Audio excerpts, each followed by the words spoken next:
Creo que vengo aquí para dejar que este espacio, esta recorrida, este camino me lleve de vuelta. Vengo aquí para recordar. Vengo aquí para recordar la esencia de vivir, del sentir, de lo más profundo.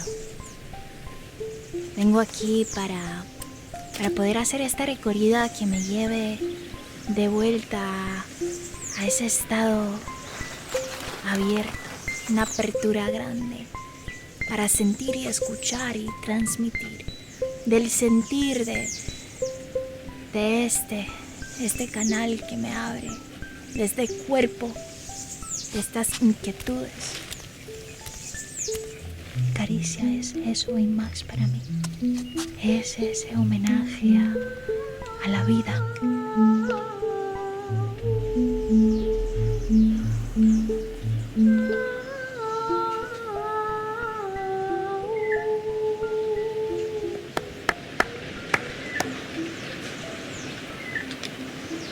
¿Escuchas? ¿Cómo comunica?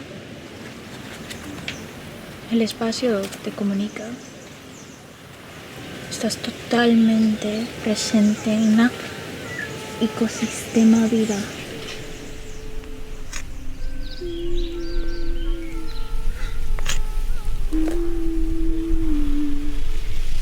Es una música muy danzante porque son frases. En el postmodernismo se compone usando frases corporales.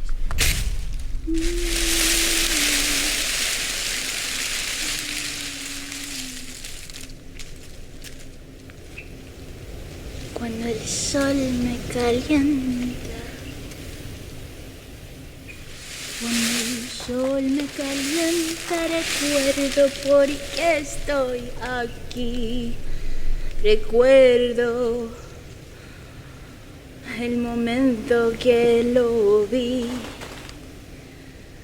Mi mamá y mi papá no pudieron sonreír a pensar que fue así, que me crearon del fuego y del fuego existir, sentir. Son como canciones de los ancestros, o sea, de personas que viven en mí, que estoy tratando de conocer por cantar sus canciones, cantar sus dolidas, ¿sabes? Sus duelos, sus incertidumbres.